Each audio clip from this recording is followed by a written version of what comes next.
បាទសួស្តីបងប្អូនទាំងអស់គ្នាថ្ងៃនេះខ្ញុំលើកយកនូវរឿងមួយបងប្អូនរឿងមួយដែលកំពុងតែធ្វើឲ្យកក្រើកនៅក្នុងបណ្ដាញសង្គមនៅប្រទេសវៀតណាមនេះបងប្អូនដើម្បីបញ្ជាក់ថារឿងនេះគឺជារឿងអ្វីហើយមូលហេតុអីបានជាកក្រើកនៅក្នុងប្រទេសវៀតណាមបងប្អូនចូលរួមទស្សនាជាមួយនឹងខ្ញុំទាំងអស់គ្នារឿងសំខាន់ហើយរឿងក្តៅកគុករឿងជ្រួលច្បល់ទៅដល់បងប្អូនដែលពួកគាត់នឹងខំប្រឹងឆ្លងប្រទេសទៅរកស៊ីបងប្អូនខំប្រឹងឆ្លងប្រទេសទៅរកស៊ីបងប្អូនរឿងនេះវាមិនគួរឲ្យមានទេបងប្អូនចំពោះប្រទេសមួយដែលចំហបងប្អូនមានជនឈុតបកមេបងប្អូនគេហៅថាមេជនឈុតបកបានឈុតបកតង់អ្នកបើយើងនិយាយទៅថាឈុតបកតង់អ្នកដែលឆ្លងប្រទេសទៅរកស៊ីឈុតបកទាំងនោះចង់បាន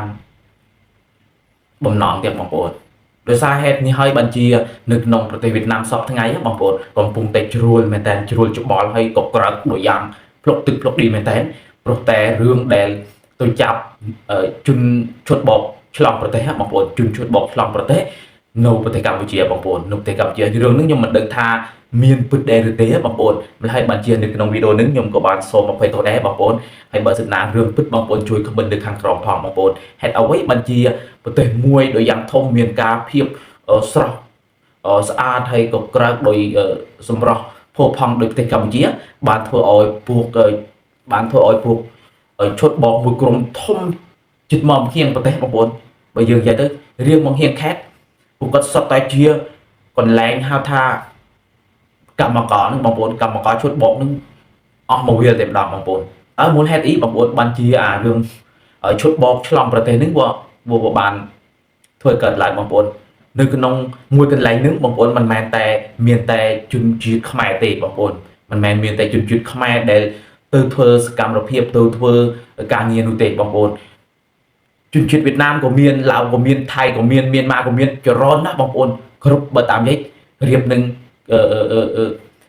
គ្រប់ជនជាតិហើយបងប្អូនរៀបនឹងគ្រប់ប្រទេសហើយបងប្អូន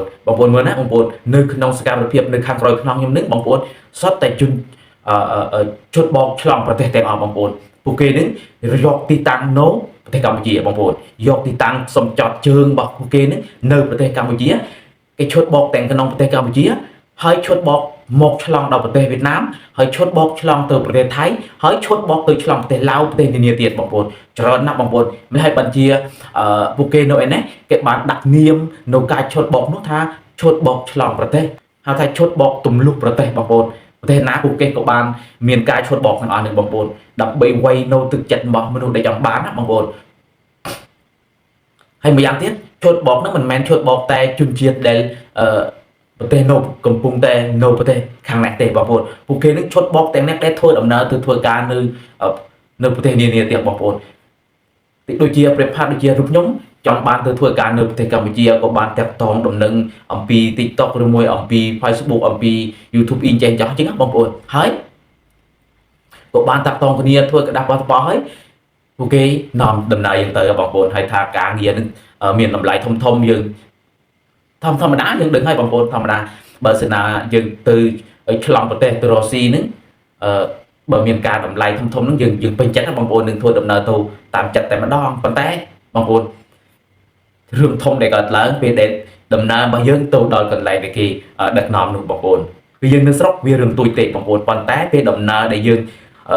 ជិះតាមរថយន្តទៅដល់កន្លែងដែលធ្វើការនឹងយើងនឹងដឹងថាមូលហេតុហើយបងប្អូនពួកគាត់ទាំងអស់គ្នាដែលនៅខាងខ្ញុំនឹងពិតជាជួបរឿងអាស្រូវមែនតើបងប្អូនទឹកផ្នែកទឹកសម្បរមានទាំងប្រជាពលរដ្ឋគ្រប់តំបន់គ្រប់ប្រទេសទាំងអស់ដែលត្រូវពួកគាត់ទាំងអស់គ្នានឹងធ្វើបាបហើយពួកគាត់ទាំងអស់គ្នាដែលធ្វើកម្មកររបស់គេនឹងក៏ត្រូវគេធ្វើបាបទៀតបងប្អូននៅក្នុងបណ្ដាញមានបងប្អូនជាច្រើនរាប់ពាន់រាប់ម៉ឺននាក់ដែលពួកគាត់ត្រូវវ័យថាក់ដំដោយសារពួកគាត់នឹងនៅក្នុងជាកម្មកររបស់គេហើយធ្វើមិនបានសម្រេចនៅកិច្ចការងារដែលពួកគេដាក់ឲ្យបងប្អូនខ្លះទៅវ័យថាក់ខ្លះទៅដកថ្មាញ់ទៀតផងបងប្អូនខ្លះទៅត្រូវយកអាខ្សែភ្លើងនឹងឆក់យើងទៀតបងប្អូនធ្វើឲ្យពួកគាត់នឹងវុទ្ធនាមកហើយបញ្ជាពួកគាត់ធ្វើអំពើតាមពួកគេដែលចង់បាននឹងបងប្អូនប៉ុន្តែមេខ្លងធំបំផុតនឹងមិនទាន់បានដឹងថាអ្នកណាទេបងប្អូនមេខ្លងធំបំផុតដែលនៅក្នុង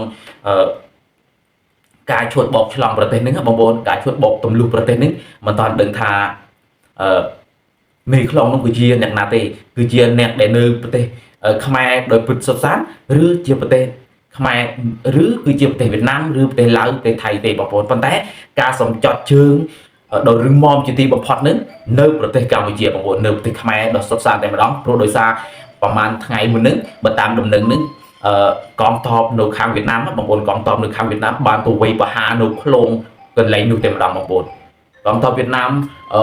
រាប់រយណារាប់ពាន់ណាបានធ្វើសកម្មភាពឃ្លុំជុកនៅកន្លែងនោះតែម្ដងហើយវាយលុកចូលចាប់បានមេខ្លងប្រមាណនេះប៉ុន្តែមេធំបំផុតមិនទាន់បានឃើញមុខទេបងប្អូនមិនឲ្យបានជាពួកគាត់មិនទាន់ហ៊ានហាមកថាមេខ្លងធំបំផុតនោះគឺជាវៀតណាមឬជាខ្មែរឬប្រទេសនានាថៃឡាវអីទេបងប្អូនមិនឲ្យបានជារឿងនេះវាគ្រាន់តែលឺដំណឹងបន្តិចបន្តួចថែមនៅខាងក្រោយខ្នងទេបងប្អូនប៉ុន្តែទៀតសុទ្ធពុតប្រកាសណាស់ថាប្រជាពលរដ្ឋនៅប្រទេសវៀតណាមប្រទេសឡាវប្រទេសថៃប្រទេសខ្មែរទាំងអស់នឹងរងគ្រោះដោយសារពួកគាត់ហើយដែលជាមេខ្លងឈុតបោកទម្លុះប្រទេសនេះបងប្អូនមិនឲ្យបានជារឿងរ៉ាវនេះពួកគេបានប្រកាសឲ្យថាមិនអោយកើតឡើងទៀតទេបើសិនណារឿងរ៉ាវទាំងអស់នេះបានកើតឡើងនឹងធ្វើឲ្យបណ្ដាញសង្គមពុកវយយ៉ាងខ្លាំងមែនតើបងប្អូនព្រោះថាមានទីកន្លែងសំចត់ជើងដើម្បីឈុតបោកទម្លុះប្រទេសផងហើយធ្វើឲ្យប្រជាពលរដ្ឋអ្នកណាដែលចាញ់បោកត្រូវពួកគេបញ្ឈុតនឹងអស់ទ្រព្យអស់តាសម្បែងតែម្ដងបងប្អូនហើយនៅអស់ទាំងជីវិតទៀតបងប្អូនពេលដែលទៅធ្វើការងារឲ្យពួកគាត់ទាំងអស់គ្នាมันបានសម្រេចមួយថ្ងៃនឹង$50មួយថ្ងៃ$50,000អីនឹងខកឈុតបោកមិនបានហ្នឹងបងប្អូនខកឈុតបោកមិនបានពួកគាត់យកទៅវិញដមតតធាក់បងប្អូនយកសេរៀងឆក់ទៀតផងបងប្អូនធ្វើឲ្យពួកគាត់ស្ទើរស្លាប់ស្ទើររស់ទៀតផងមិនហើយបញ្ជាកងទ័ពវៀតណាមបានបដិញ្ញាចិត្តថានឹងទៅវាយប្រហារបោកឈុតបោកនោះតែម្ដងបងប្អូនកន្លែងបោកឈុតបោកទម្លុះប្រទេសមួយដូចយ៉ាងធំដឹកនៅក្នុងប្រទេសខ្មែរដូចយ៉ាងសុទ្ធសាធតែម្ដងព្រោះថាបងប្អូនមើលទៅពេលនៅពួកគាត់ទៅវាយទម្លុះនឹងរត់ចេញនៅក្នុងខាងក្រមនៅខាងក្រៅនៅទីលាននោះបងប្អូនរត់ចេញដូចទឹកភ្លៀងជាងបងប្អូនដូចទឹកភ្លៀងក្រោបភ្លៀងធ្លាក់មកចុះពីលើមេឃជាងបងប្អូនរត់រោឃើញមនុស្សបើតាមនិយាយកម្មករឈុតបោកនឹងរាប់ពាន់រាប់ម៉ឺនអ្នកផងបងប្អូនដូចជាកម្មករក្នុងរោងចក្រនានាដែរបងប្អូនមិនហើយបើជាពួកគេមួយថ្ងៃនេះពួកគេហ៊ានដាក់ការសន្មតថាឈុតបោកត្រូវបានរាប់ម៉ឺនរាប់លានដុល្លារទៀតផងបងប្អូនដោយសារកម្មករច្រើនហើយគេដាក់កំណត់នៅក្នុងកម្មករម្នាក់នឹងមួយថ្ងៃត្រូវបោកម្នាក់ណាឲ្យបាន$50ឬមួយ$1,000បងប្អូនច្រើនណាស់បងប្អូនមិនមែនតិចទេឈុតបោកមិនណាបើសិនណាឈុតបោកមិនបាននឹងមួយថ្ងៃមួយដំបូងយើងមិនមានអ៊ីឆេទេបងប្អូនមិនមានអ៊ីហូបទេថ្ងៃទី2ត្រូវថាថ្ងៃទី2ត្រូវថាតតថ្ងៃទី3ត្រូវវៃសម្លុតថ្ងៃទី4ត្រូវយកសេតរៀងឆក់ចេះឆក់យកវៃសម្លាប់ទៀតផងបងប្អូនបើសិនណាយើងរឿងទៅទឹងជីវិតមិននៅទេបងប្អូនមិនហើយបើជាកងទ័ពនៅខាងវៀតណាមកងទ័ពនៅខាងខ្មែរកងទ័ពនៅខាងឡាវថៃនេះបានរួមដៃគ្នាទាំងអស់ហើយឃ្លុំចូលចាប់នៅកន្លែងទីលានដែលឈុតបោកទម្លុះប្រទេសនោះបងប្អូនមិនមែនតែវៀតណាមទៅមកដំនោះទេបងប្អូនច្រើនណាបងប្អូនច្រើនប្រទេសដែលពួកគេតាមដានជាយូរណាស់មកហើយបងប្អូនមិនហើយបានជាប្រមាណប្រទេសនោះបងប្អូនបើតាមនិយាយកងទ័ពប្រមាណប្រទេសនោះបានរៀបចំគម្រោងការដោយយ៉ាងសម្ងាត់ជាទីបំផុតបានវាយសម្លុតចូលកន្លែងទីលានដែលហៅថារោងចក្រឈុតបោកឆ្លងប្រទេសនោះបានបងប្អូនដោយសារកន្លែងធំបងប្អូនធំណាស់វៀតណាមគេហៅថាតាមវ៉ាងទៅបងប្អូនគឺវាយបហាកន្លែងតាមវ៉ាងទៅ